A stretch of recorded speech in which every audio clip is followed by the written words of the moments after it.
Bonjour les graphes, bienvenue à cette nouvelle vidéo. Comme chaque week-end, on fait le point ensemble des différents indices du CAC 40, des matières premières et puis derrière des actions, des opportunités qui nous restent, plutôt en mode fond de tiroir actuellement, puisque cette semaine, ça a été un petit peu une semaine pour rien. Alors essentiellement sur les marchés américains, sur les marchés, sur le CAC 40, on voit que ça a quand même pas mal fluctué. Un marché donc assez technique évidemment, avec un petit peu moins de volume. Donc première chose à vous dire déjà, c'est que vous l'avez vu, surtout sur les petites caps, il y a beaucoup plus de volatilité. On en avait parlé déjà le week-end dernier. Donc il faut faire attention par rapport à votre plan également et à vos stops, puisque vous pouvez vous faire tout simplement aller chercher très rapidement, puisque les carnets sont rapidement creusés. Il suffit qu'il y ait un gros vendeur, derrière il emporte les stops et puis vous allez creuser. Donc on fait pas mal de mèches basses, donc il faut le savoir, il faut le prendre en compte.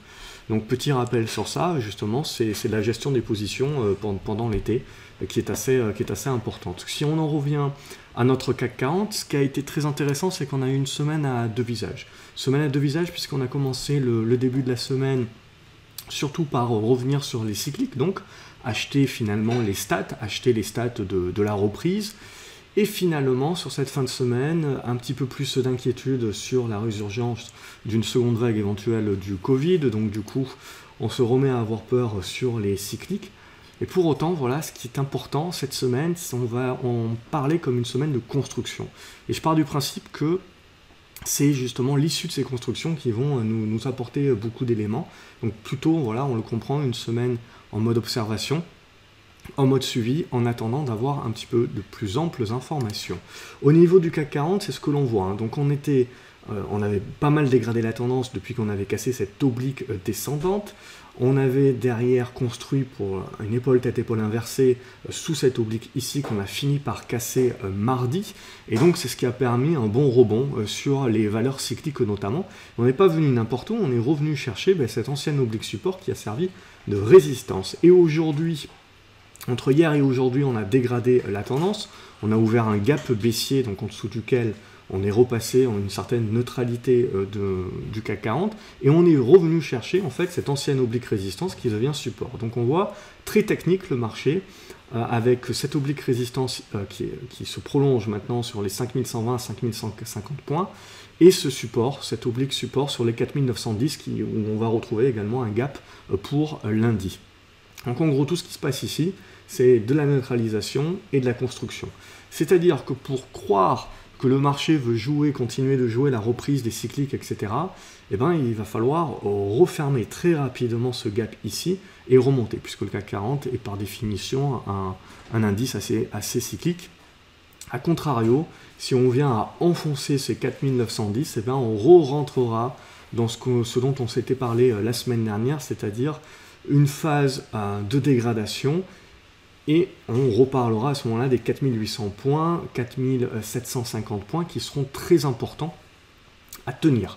Puisque ce n'est que si on venait à les lâcher que là, en effet, on pourrait commencer à reparler des vendeurs qui reprennent la main. Donc on l'a compris, une semaine à deux visages, finalement de neutralité pour la semaine prochaine. Donc il y a un certain nombre de choses qui vont se jouer, mais clairement on peut parler d'une stagnation. De toute façon on le voit aussi, on a beaucoup de faux départs, ce qui marchait, ce qui fonctionnait, tous les breakouts qui fonctionnaient très bien ces précédentes semaines, ça fait déjà deux semaines là où on a pas mal de fausses sorties, ça se résorbe, les supports ne tiennent plus, donc on sent voilà, qu'on manque un petit peu de catalyseur, qu'on manque de flux. Donc ça aussi, c'est des appels du pied aussi pour vous appeler à la prudence. On voit également sur les plus petits titres, il suffit d'un gros vendeur pour emporter les stops et pour faire donc ces creux dans les carnets d'ordre. Donc voilà, tout ça, c'est un certain nombre d'éléments quand même qui doivent vous inviter à un petit peu plus de prudence, à une meilleure gestion de vos tailles de position, à de la reprise de liquidité et à de l'attente, de la construction de figures, de la congestion, et qui permettront éventuellement de re-rentrer lorsque les conditions seront un petit peu plus optimales. Sinon, c'est plus en mode trading de très court terme actuellement, si jamais vous avez du temps à passer devant les écrans. Donc voilà, ça c'est pour le CAC 40. Au niveau du Nasdaq, ce dont on se rend compte de ce deux visages également, cette semaine à deux visages, puisque alors qu'on a fait une rotation sur les cycliques en début de semaine, on a consolidé sur les technos, Et puis, dans la foulée, sur cette fin de semaine, on a rebondi sur les technos. On voit bien que, au fur et à mesure de cette hausse sur les technologiques, et ben dorénavant, on sent bien qu'on arrive un petit peu au bout. Pourquoi? Parce que les consos sont de plus en plus fines. Donc en fait, on crée une congestion. Et c'est la sortie de cette congestion qui va nous donner le signal. On ne sous-estime pas la capacité du marché de pouvoir casser la congestion par le haut. Ce qui déclencherait en fait une dernière vague haussière qui virerait, s'il en reste encore, des vendeurs à découvert. Donc on ne néglige pas ça, même si, a fortiori, on va plutôt parler là d'une stagnation aussi, d'une neutralisation et d'une faiblesse. Mais pour autant, elle ne sera validée donc que si on passe sous le précédent point bas de cette semaine qui a permis de racheter les technologiques, et donc c'est cette zone des 10 850 points, je vais y arriver. Et après j'ai un autre niveau à titre personnel que j'apprécie, c'est les 10 700 points qui me serviront de support. Et si on passe en dessous de ça, on va commencer là aussi à faiblir. Attention, on ne parle pas de crack, on ne parle pas de retournement baissier, etc. On parle éventuellement d'un retour de la volatilité. Et donc c'est ça le risque, c'est pas la baisse, c'est qu'elle se fasse avec de la volatilité. Donc c'est ça qu'il faut prendre en compte. Pour l'instant, nous n'en avons pas les signaux. Donc on attend les éventuels signaux. Ça reste aussi jusqu'à preuve du contraire. Mais voilà, on le sait, on s'en rappelle sur le mois de juin par exemple. On a vu une conso qui avait été assez violente, qui s'était faite en peu de jours, et qui avait quand même été assez violente. Donc là aussi, petit à petit, de toute façon, chaque jour qui passe, par définition, nous rapproche à un moment donné d'une reprise de souffle du marché. Pour l'instant, donc à titre personnel, je patiente. 10 850 points, 10 700 points, c'est les niveaux à casser. Et après, on verra éventuellement, en objectif, j'aurai cette zone-là des 10 200 points avec cette oblique. Et pour la suite, on verra, on aura l'occasion d'en reparler. Sinon, ce que l'on voit derrière, c'est surtout le gaz naturel qui continue de bien monter. Donc les valeurs gaz performent plutôt pas mal. On a également au niveau du Brent, ça suit plus ou moins les marchés. Donc c'est toujours haussier, mais c'est toujours assez neutralisé, ça stagne. Bon, on sent que le marché se cherche et attend de nouveaux catalyseurs. Au niveau du stimulus US, a priori, c'est repoussé à la rentrée. Bref, on se le garde quand même sous le coude. Il y a toujours éventuellement des aides des gouvernementales et de la Fed qui pourront arriver au début de l'année également. Bref, on sent que ce marché devient poussif. Mais on sent également que clairement on lâche pas les positions non plus. Donc il faudrait un élément extérieur dont on n'a pas encore connaissance aujourd'hui, qui ne fait pas encore peur au marché aujourd'hui, donc qui arrive comme un cheveu sur la soupe un petit peu pour commencer éventuellement à faire peur au marché. Puisque clairement la reprise des cas Covid, etc., bon, ça attaque les cycliques, mais on voit que du coup on revient chercher des achats sur les technologiques en mode défensif quasiment. Et ça, comme les technologiques sont surpondérées, les GAFAM sont surpondérés dans les indices, ça permet tout du moins aux indices américains de rester plutôt à niveau. Mais voilà, ça envoie une illusion d'optique finalement par rapport aux cycliques qui, elles, continuent d'être attaquées et qui représentent réellement, on va dire, entre guillemets, ce qui se passe réellement dans l'économie, alors que les indices sont biaisés actuellement par le poids des GAFAM. On en avait déjà parlé. Donc derrière, voilà, et pour moi, bon, je regarde les taux. Honnêtement, je regarde les taux et éventuellement la remontée des taux long terme, parce que c'est le seul truc, éventuellement, on sent, mis à part une prise de profit classique, et c'est le seul truc qui pourrait un petit peu mettre de la volatilité éventuellement sur le marché, refaire peur, refaire tendre un petit peu le crédit. C'est les seules choses. Pour l'instant, on n'en a pas vraiment. On peut se dire oui, ça serait l'élément en effet, mais pour l'instant on manque encore de substance. Donc c'est ce qu'on observe. Donc au niveau du Brent, c'est toujours positif jusqu'à preuve du contraire qu'on passe en dessous des 43 $. De toute façon, si le Brent corrige, les marchés éventuellement se mettront à corriger aussi. Pour autant, voilà, comme pour le Brent comme pour les marchés, il faudra certainement s'attendre à de la volatilité à un moment donné quand on va décider de consolider. Et sinon, voilà, à ce stade-là, on ne néglige pas le fait également qu'on peut casser par le haut ces 45-46 $ et venir chercher les 47-48 $. Et donc continuer un petit peu d'aider les marchés en maintenant les valeurs pétrolières notamment. Donc voilà, ça c'est... bon, et au niveau de l'or et au niveau de l'argent, on en avait parlé. Ne sous-estimez pas dans cette hausse exponentielle le fait qu'il faudra corriger au prorata de la hausse. C'est toujours ainsi. Mais que ces corrections au prorata de la hausse, qui vous paraîtront importantes, seront achetés. Pourquoi? Parce que c'est toujours vu comme une opportunité d'achat dès le premier dip en tout cas. Donc là en l'occurrence c'est ce qu'on voit avec une belle mèche, derrière on repousse, donc derrière voilà, on attend, de toute façon on ne remet pas en cause la tendance haussière, et là tout simplement on va attendre derrière que ça commence à construire, et c'est ça petit à petit, chandelier après chandelier, qui nous permet d'avoir une construction et qui nous permet de voir venir la suite. De toute façon on en avait parlé, à partir du moment où vous avez le mouvement exponentiel, que ça part dans les journaux, etc. C'est le moment en effet où il ne faut pas se dire si on est long terme, il ne faut pas se dire je vire tout. Si vous êtes long terme aujourd'hui, vous n'avez aucune question à vous poser, vous êtes toujours dans le cycle long terme fondamental. Par contre, c'est juste si vous êtes court terme, etc., c'est toujours des bons moments pour prendre quelques profits, éventuellement pour reprendre derrière sur le dip. Vous avez eu la même chose sur l'argent, hein. Donc classique là aussi, donc on fait le dip, on fait le creux qu'on achète, puisque c'est vu éventuellement comme une opportunité, et derrière on fait la remontada. Donc là aussi c'est ce qu'on a vu, j'en ai même pas du tout mis dans la liste, mais on a vu également des bons rebonds qui se sont mis en place sur les minières. Donc là la seule question à se poser maintenant c'est soit, il y a deux façons, soit on remonte comme ça berserk et on remonte tout et on continue la hausse, soit on va remonter, on va buter, on va redescendre, trouver un support, et donc petit à petit, ça fait une congestion, ça vous construit la figure, et c'est ça qu'on commentera ensemble pour la suite. Donc pour l'instant, on manque encore de chandelier pour pouvoir vérifier ça et pour pouvoir valider ça, mais globalement, voilà, si je dois faire un scénario, hein, c'est ce genre de scénario et de construction vers lequel on va, et on attend petit à petit que l'on construise. Au niveau de l'euro-dollar, également, on est en train de construire une petite congestion ici. Donc là, on est toujours haussier, à moyen terme, on est toujours en retournement, donc même si on venait à casser par le bas, ça serait une reprise de souffle, une consolidation qui nous ferait revenir certainement vers la zone des 1,16, 1,15, mais qui ne remettrait pas en cause le retournement moyen terme. C'est ça qu'il faut bien retenir, faire la distinction entre ce qui peut se passer à court terme et les implications que cela a sur la tendance moyen-long terme. Donc du coup, on va passer directement aux actions. Comme d'habitude, hein, n'oubliez pas de vous abonner, comme ça vous ne loupez rien. Et donc au niveau des actions, pareil, on va faire un petit peu tout. Donc on va commencer donc avec des cycliques. Les cycliques, c'est juste pour vous montrer en gros le scénario et les constructions qui se mettent en place. Les cycliques ont fait leur rebond, donc en rebond au prorata de leur baisse également. Hein. Donc on a un bon petit boost.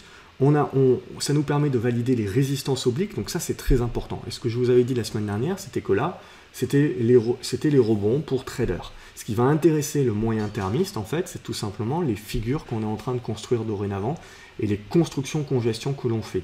Donc, ne pas tirer trop vite, on attend, on patiente, et là, clairement, on vient de valider la résistance oblique qui, sur cassure, validera qu'on peut jouer un mouvement de retournement plus durable. Ça ne veut pas dire qu'on va remonter comme un 40, etc., mais ça veut dire qu'on pourra jouer quelque chose de plus durable, comme on avait pu jouer et entrevoir sur la fin du mois de mai, par exemple. Donc là, en l'occurrence, derrière, c'est de la construction qui se met en place. Donc là, c'est du zigzag, éventuellement, qui va se mettre en place. Soit on va recasser par le bas, et donc le plan est caduc, et les vendeurs reprennent la main, on revend les cycliques, et bien entendu, ça n'aidera pas les indices. Ou au contraire, là, on construit, on congestionne, et puis on va se décider. Casser par le haut, casser par le bas, c'est ça qu'on attend. Et là, clairement, c'est pour ça que je vous dis, c'est de la neutralisation, on est en mode observation pour un moyen termiste, puisqu'on est en train d'attendre maintenant que le marché nous donne petit à petit les repères qui vont nous permettre de construire les figures et qui nous permettent sur la cassure derrière d'initier un trade à moindre risque. Et donc là, on est en train tout simplement de suivre tout ça, de congestionner. Donc c'est la même chose, après on va passer plus rapidement, mais c'est la même chose sur la majorité des cycliques, c'est donc il faut réfléchir en mode construction. Au niveau de Adfink, il y a eu un petit départ, on a parlé la semaine dernière, il y a eu un petit départ, c'était mercredi avec du volume, il y a toujours une construction assez intéressante, c'est le problème, c'est des petites valeurs avec des petits carnets, donc il faut faire attention par rapport à ça, c'est assez creux pour l'instant, donc ça manque encore un petit peu de jus, on voit, il faudra réussir à dépasser cette zone là des 75 centimes d'euros. Au niveau de AGFA, on a un bon retournement qui est en train de se mettre en place, qui devra être validé, on voit, par le débordement des 3,80 €. Air France, ça va être exactement la même chose que ADP. Donc on a validé avec le rebond la résistance oblique qui nous permettra de redevenir plus positif à moyen terme. Sinon là, on valide la construction, éventuellement le pullback. Et donc là, ce qui nous intéresse maintenant, ça va être les prochaines séances de voir comment ça va construire petit à petit et mettre en congestion les choses. Donc ça aussi, c'est les futures tendances et durables qu'on est en train de jouer. Sinon là, à court terme, c'est que du trading court terme, en attendant d'avoir une cassure propre d'une ligne de tendance qui nous permet d'être plus moyen terme. Airbus, c'est la même chose, sauf que c'est un petit peu plus propre. Là, on le voit, on a validé également notre oblique baissière. Donc ça, vous le voyez, ce qui est important, c'est qu'au fur et à mesure des chandeliers, on valide des choses qu'on avait pu imaginer ensemble en mode hypothèse, mais derrière, lorsque le marché le valide, eh ben, ça devient clair pour de plus en plus de gens. Et plus ça devient clair pour de plus en plus de gens, d'algo ou ce que vous voulez, de stratégie, ben plus le jour où on va casser ça, eh ben, ça sera un signal. Et ça sera un signal pour beaucoup de monde, et donc c'est ce qui permettra d'avoir un mouvement beaucoup plus durable. Donc clairement, c'est là où l'investisseur moyen terme, lui, il est en mode attente, et il patiente tout simplement d'avoir ces constructions-là, d'avoir ces repères-là, pour pouvoir patienter derrière les breakouts, pour pouvoir valider ces déclenchements. Donc c'est la même chose sur Airbus, hein. L'oblique qui va nous intéresser vraiment à moyen terme, c'est celle qui est sur les 75 € dorénavant. Et là pareil, on attend construction. Alors jusqu'où on peut aller? Est-ce que la zone des 69 € servira? Est-ce qu'on va aller chercher 67 €? Est-ce qu'on va tout retracer? Et est-ce que c'est une figure encore qui va prendre beaucoup de temps? Ça, c'est des impondérables, et c'est au chandelier après chandelier que le marché nous donne des indications. Donc c'est pour ça que en attendant d'avoir ces indications-là, c'est essentiellement du trading de court terme, ou alors des personnes qui vont acheter à ce niveau-là, en se disant « je lisserai plus tard » ou « je décide d'anticiper ». Mais voilà un petit peu les constructions également qu'on attend, et donc qu'on a commencé à valider cette semaine, en validant ces rebonds, validant les résistances, et maintenant on valide le reflux et la reprise de souffle. Et ce qui va nous intéresser maintenant, c'est où sont les supports. Et une fois qu'on a ça, on peut commencer à faire des plans. Au niveau d'Altis, il faudra breaker ici les 4,21 € pour éventuellement aller chercher les 4,50 €. Les deux indicateurs à vérifier de marché, c'est Amazon et Apple. Donc clairement, pour l'instant, donc on est haussier sur les deux, bien entendu, mais on voit on est un peu plus dans une neutralisation congestion sur Amazon, et on est en attente. Est-ce que le marché peut déborder les 3250 $, auquel cas on ira chercher les 3400, et bien évidemment des nouveaux records sur les marchés américains, et très certainement ça aidera également les marchés européens, ou au contraire, on va lâcher par le bas, et donc on va attaquer la reprise de souffle. Pour autant, on restera quand même dans un gros range, hein, 2009 on voit à 3002, donc il y aura encore du boulot avant de parler de retournement baissier bien entendu, mais ça sera une reprise de souffle, et là, sur les technos, il va falloir faire attention parce que à cette volatilité qui peut arriver, parce que si le marché décide de reprendre son souffle, potentiellement il ne le fera pas à moitié. Donc c'est ce qu'on observera, mais là pour l'instant, on est encore au milieu du gué. Au niveau d'Apple, c'est la même chose, c'est haussier. Il n'y a pas grand-chose de plus à se dire que cela, hein, sur Apple. C'est juste qu'éventuellement on a une congestion en biseau ascendant. Si ça casse par le bas aussi, on consolidera. Premier objectif, ce sera de fermer ce gap-là. Mais comme je vous l'ai dit, hein, on ne sous-estime pas aussi qu'un biseau ascendant, ça peut casser par le haut aussi, et libérer donc éventuellement d'aller chercher les 2000 trilliards, hein, 2000 milliards, pardon, donc les 2 trilliards de capitalisation, pourquoi pas, histoire d'accrocher un nouveau record sur cette année 2020. On avait parlé la semaine dernière d'Atari comme éventuellement d'un rattrapage, c'est ce qui s'est passé cette semaine avec également les résultats qui sont venus confirmer. On peut éventuellement consolider.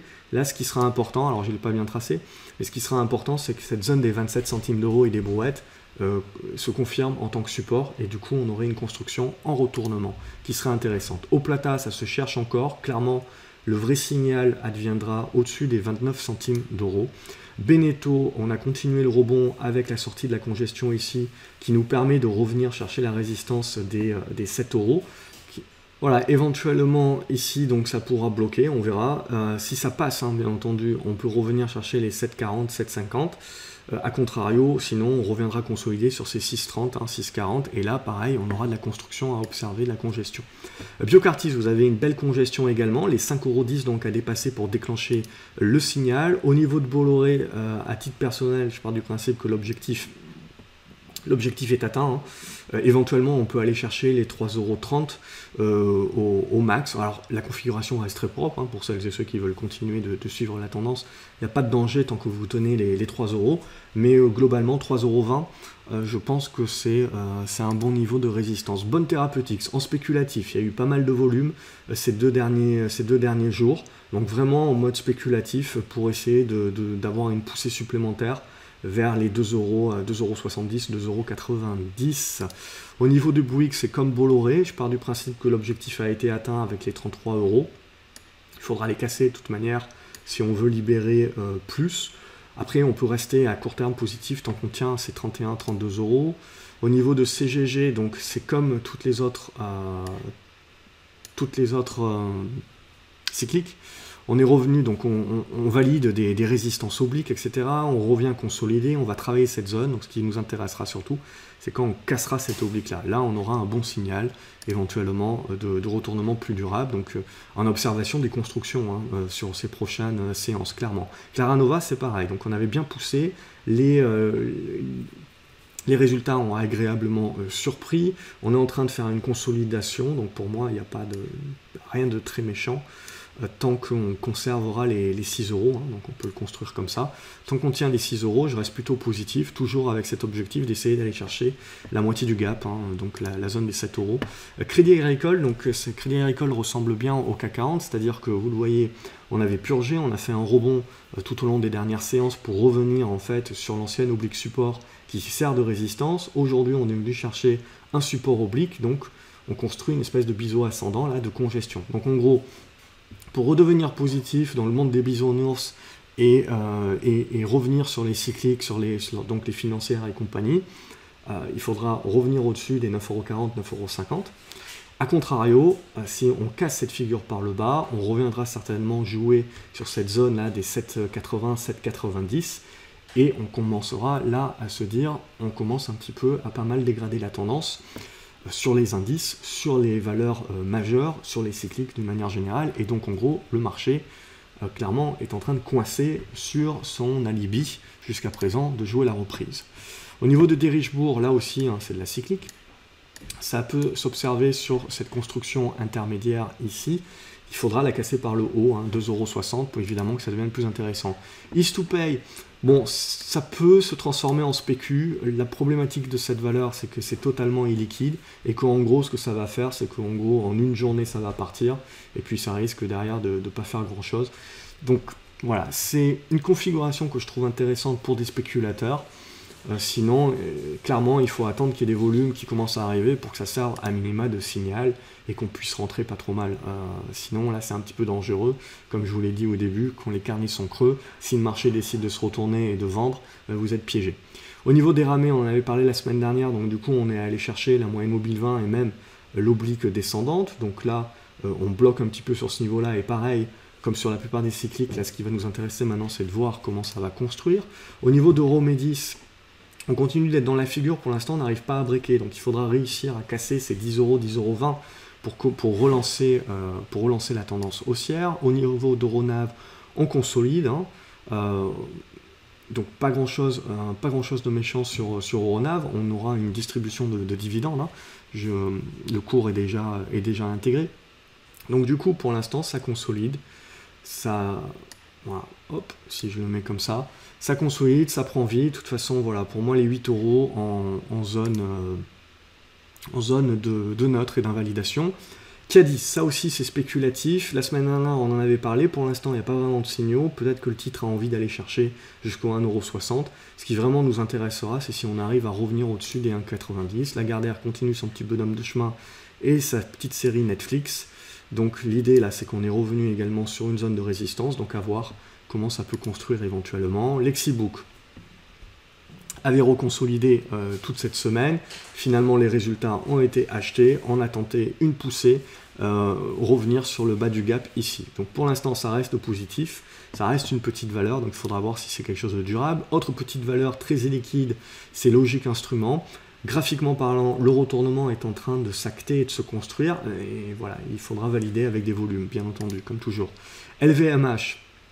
Ça patine un petit peu, ça a rebondi, hein, donc elle a été actrice également du rebond du CAC 40, et en gros, là aussi, ben, on va congestionner dans un range. Donc ici, en gros, c'est de la neutralisation. Si on arrive à casser les 390, 400 € pour refermer le gap, éventuellement, on peut aller chercher jusqu'au 412, mais et se remettre dans de bonnes dispositions.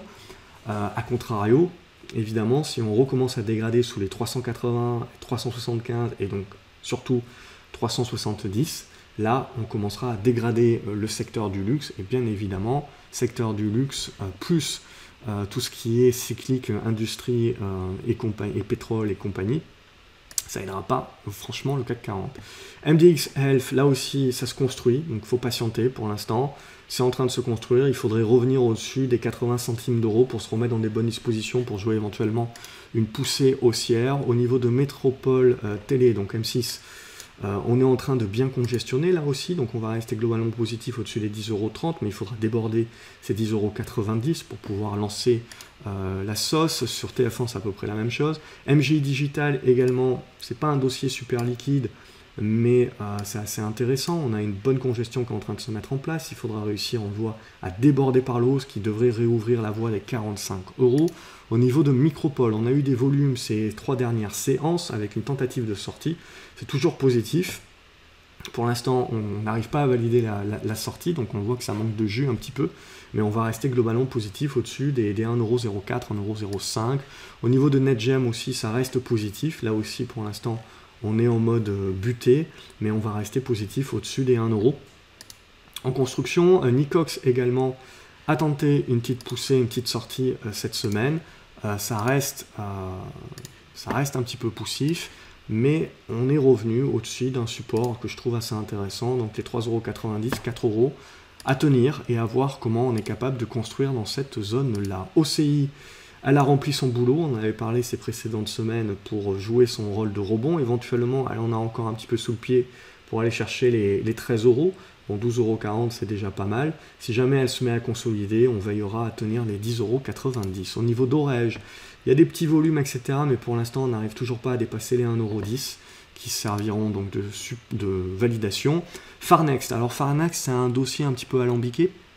Ce qui nous intéresse d'un point de vue purement graphique, il faut faire attention parce qu'ils vont faire une levée de fonds à un moment donné ou à un autre, mais ce qui nous intéresse d'un point de vue purement graphique, on voit, c'est de déborder cette oblique-là, qui peut éventuellement créer de la spécu. Alors pour l'instant, on a eu un petit peu de volume, mais bon, c'est pas non plus la folie, et on a une congestion qui peut être intéressante à se mettre sous la dent pour la semaine prochaine, à valider, donc on arrive un petit peu au bout, ça peut se tenter. Autre congestion qui peut être intéressante en mode spécu, c'est Pixium Vision, qui devra donc déborder cette zone des 58 centimes d'euros et qui pourra se remettre éventuellement à construire quelque chose d'intéressant. Là, l'ACA a été réalisé, ce qui permet d'avoir un petit peu plus de visibilité. Au niveau de Poxel, pour moi, il faudra déborder cette zone des 7 €, 7,15 € pour vraiment se remettre dans des bonnes dispositions. Sinon, ben là, on est en train de se chercher, on est en train de construire également sur la figure. Quantum Genomics, c'est pareil, hein, c'est un petit peu l'Arlésienne. Pour l'instant, elle a tenté le rebond, elle n'y arrive pas. Mais globalement, ce qu'on valide, en gros, c'est les niveaux à vraiment dépasser.